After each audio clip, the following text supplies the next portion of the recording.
voltamos com o programa Opinião Clínica Dr. Wilson Davis, hoje direto da Livraria Nobel aqui em Lajeado, que é uma das novas parceiras da televisão informativa e do programa Opinião. Hoje com o juiz Luiz Johnson, com o promotor de justiça Sérgio Fembach e com o criminalista Flávio Ferri.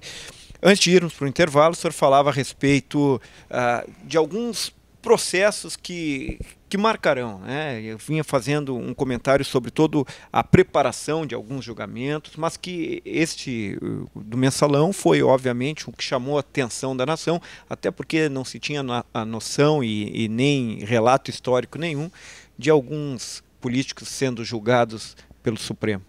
David, eu quero fazer apenas, e antes do intervalo eu me recordava, e especialmente do artigo 101 da Constituição Federal, que ele vem reprisado já desde 1800 e da primeira Constituição da República, né, da Republicana.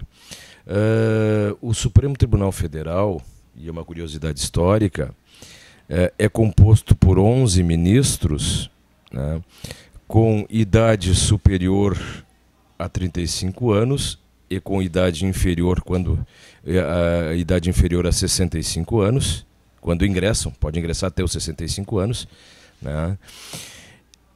E eles são escolhidos, indicados pelo presidente da República e dependem de aprovação da maioria absoluta do Senado Federal, e são. E aí a Constituição, e aí o dado curioso histórico, ela diz que os ministros serão escolhidos dentre cidadãos de notável saber jurídico. É o chamado notório saber, né? O notável saber, o notório saber jurídico. Saiba, David, que não é necessário ser profissional da área do direito. É como ser papa, qualquer católico poderia ser papa. Evidente. Nós já tivemos na história do Supremo Tribunal Federal, não recente, né? Não recente, mas nós já tivemos, no início do século passado, nós já tivemos um médico integrando o Supremo Tribunal Federal. Eu não me recordo o nome dele, mas, se eu não estou equivocado, foi na década no início do século passado, nos anos 10 ou 20 do século passado. Né? Nós tivemos um médico integrando o Supremo Tribunal. Me parece que foram 2 cidadãos brasileiros que não eram profissionais da área do direito, que foram ministros do Supremo Tribunal Federal. Sobre a pauta, e respondendo a tua pergunta sobre a pauta do Supremo Tribunal Federal, ela vem agora com a questão da correção da caderneta de poupança, dos planos Collor, Bresser, enfim, né, em que se discute essas questões que já foram julgados pelas instâncias, desde o primeiro grau, pelo Tribunal de Justiça, pelo Superior Tribunal de Justiça, e essa questão veio a desaguar. Tem matéria constitucional, quando tem matéria constitucional, chega ao Supremo Tribunal Federal, é um dos julgamentos que está pautado agora para as próximas sessões do Congresso, do Supremo Tribunal Federal. Tem também a questão também da constitucionalidade ou não, porque o Supremo examina atos e leis, né, sob o aspecto da compatibilidade ou não com a Constituição, né? O Supremo é o guarda da Constituição. Ele diz se aquele ato do poder público ou aquela lei emanada do Congresso Nacional se está de acordo ou não com o texto constitucional. Por isso que se diz que uma lei é inconstitucional ou a lei é constitucional. Ela é compatível com o texto constitucional. É sobre isso. O grande papel do Supremo Tribunal é este. E é o grande papel dos tribunais constitucionais do mundo. O Supremo Tribunal Federal no Brasil, e aí por injunções históricas nossas, hoje ele tem um papel, tem funções anômalas a um tribunal constitucional. Por exemplo, na Europa, os tribunais são quase os supremos tribunais, né, são chamados de tribunais constitucionais. Eles julgam apenas matéria constitucional. Vamos pegar o exemplo da França. A França, matérias tais como as que o Supremo, E aí a França, a Alemanha, a Itália, os países europeus, o velho mundo, né? O tribunal, né, constitucional, ele vai apenas examinar matérias constitucionais, ou seja, se determinada lei de relevância está de acordo com a Constituição do país ou não. Um dos problemas que nós enfrentamos, e essa questão hoje de que o Poder Judiciário ele é constantemente acionado a partir daquilo que eu chamo de explosão de direitos, é nós não termos aquilo que eu acho o ideal, principalmente na França, né? Os tribunais administrativos com força jurisdicional. Ou seja, questões envolvendo, David, telefonia. Hoje a telefonia móvel, se sabe das deficiências que tem a telefonia móvel, né? Aqui no Brasil, tu não vais conseguir resolver isso no âmbito extrajudicial, na esfera administrativa. O Poder Judiciário vai ser provocado para fazer com que aquela empresa, né, preste o serviço que tu contratou. Mas aí eu faço uma pergunta e já passo para o promotor Sérgio.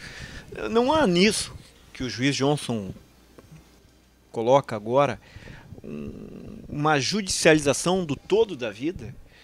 Não parece que cada vez mais tudo está nas mãos do Poder Judiciário e começa a se consolidar como nunca foi visto antes? Isso é uma mudança histórica extremamente importante na pós-modernidade e que nós deveríamos dar muito mais ênfase do papel do Judiciário, porque não é mais apenas um tecnicismo, uma capacidade de intervenção, uma capacidade dialética, hermenêutica, não é mais isso. São verdadeiros agentes políticos hoje. Essa judicialização da vida, de fato, não tem mais como retroceder? Olha, muito boa a tua colocação. Nós estamos vivenciando uma judicialização da vida e começa também pelo que já se abordou e já se escreveu sobre isso, sobre a judicialização da política e também a politização da justiça. Ou seja, há muitas questões que são de ordem política, de administração pública e estão vindo para dentro do judiciário muito por conta assim, dos direitos fundamentais amplos previstos na Constituição, e isso me parece hoje irreversível. Eu tenho ouvido e tenho lido e todos me parecem, ninguém consegue antever o final disso. E esse exemplo que tu colocasse, o da saúde, nós do Ministério Público temos refletido já sobre isso.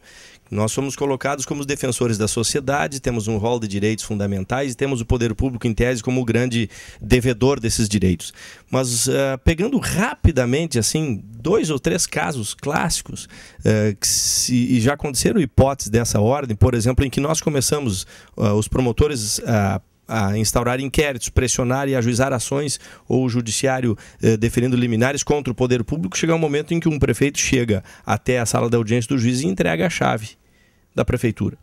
Pego 3 exemplos. Se eu entrar hoje com uma ação pedindo que o município implemente educação infantil integral, como a Constituição de certa forma anuncia, se eu entrar com uma outra ação ou várias ações, como já tem entrado, buscando implementação de medicamentos, próteses, consultas especializadas, UTIs para todos os cidadãos que precisam.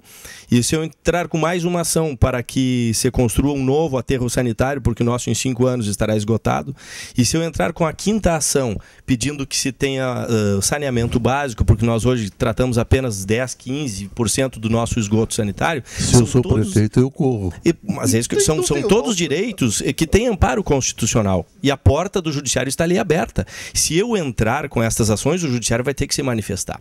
Veja bem que são momentos em que o juiz também é um agente político. Ele tem que ter uma noção, Nelson Jobim que fala muito sobre isso, o consequencialismo.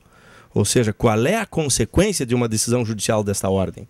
Sim, mas a educação é um direito fundamental e nós estamos lutando para isso. Mas qual é o tamanho do nosso Estado? Nós ainda não apreendemos, e levaremos anos a aprender, que o Estado é nós. Nós somos o Estado. Eu não estou tirando dinheiro de um ser alheio. O nosso orçamento é esse orçamento e temos que trabalhar sim na fiscalização de quem executa e trabalha esse orçamento. Então nós vemos com anos de uma cultura em que o desvio de dinheiro, a improbidade, a falta de ética distancia o cidadão do Estado. Parece que o Estado é aquele outro e eu contribuo para um ladrão.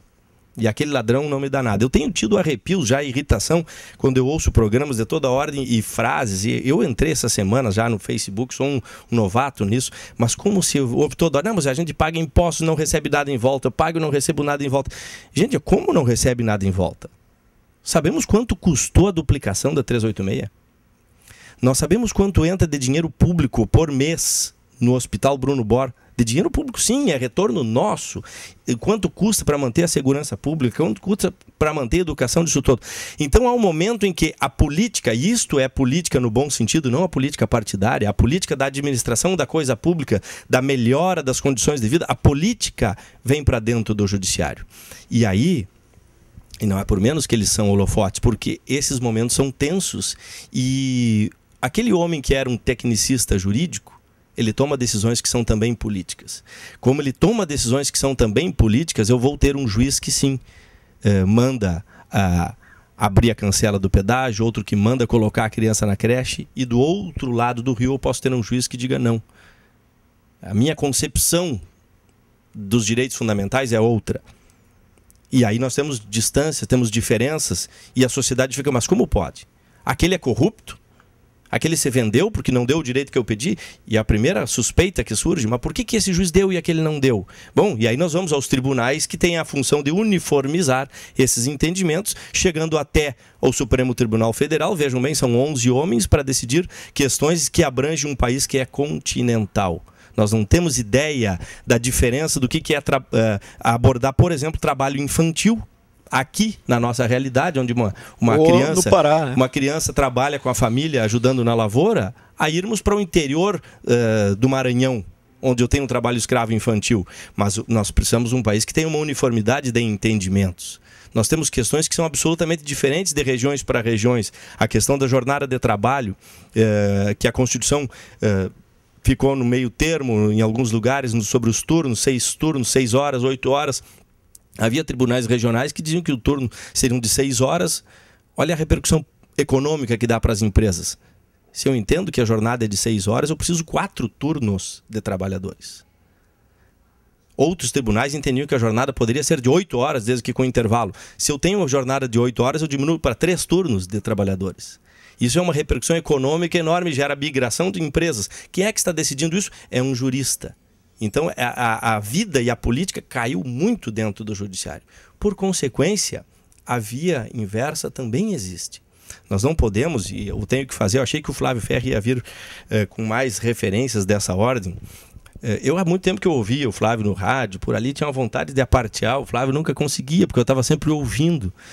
Mas agora eu vou falar o que ele deveria... Me permite, que eu achava que tu ia dizer. Tu é o nosso convidado das sextas-feiras. Tá bem, não dá. Eu sou o dono do programa, dito pelo tempo. É verdade, eu mas sou testemunha. Assim, nós temos, eu respeitando o Dr. Johnson, e eu me incluo o Ministério Público nisso, estas instituições estão no auge hoje dos holofotes, mas não são formadas por santos. Temos que entender isso. Não são santos, são homens e mulheres. Com as suas formações, com os seus defeitos, e as corporações também com os seus defeitos. Por exemplo, para ser ministro do Supremo Tribunal Federal hoje, além desses requisitos que o Dr. Johnson referiu, existe uma forte campanha de bastidores, que hoje seguramente já está em curso. Há juízes, há políticos, há juristas, há advogados grandes no país que hoje, nesse momento, estão sentados aos cantos com um ou com o outro para serem indicados já antevendo a aposentadoria do próximo. Ou seja, há um jogo sempre muito nefasto nesse sentido. E há os indesejáveis, como o caso do juiz Johnson, ao fazer com que, ao provocar uma discussão pública sobre a questão do pedágio, acaba incomodando muitos. Muitos, e as repercussões, elas são, por exemplo, tu tocasse num ponto que ele é muito delicado para nós, tanto o judiciário quanto o Ministério Público, mas é a questão de por que não se bate com a mesma força no Estado que se bate nos municípios. Absoluta razão. A tua pergunta ela é muito, muito forte. Os patamares de relações são diferentes.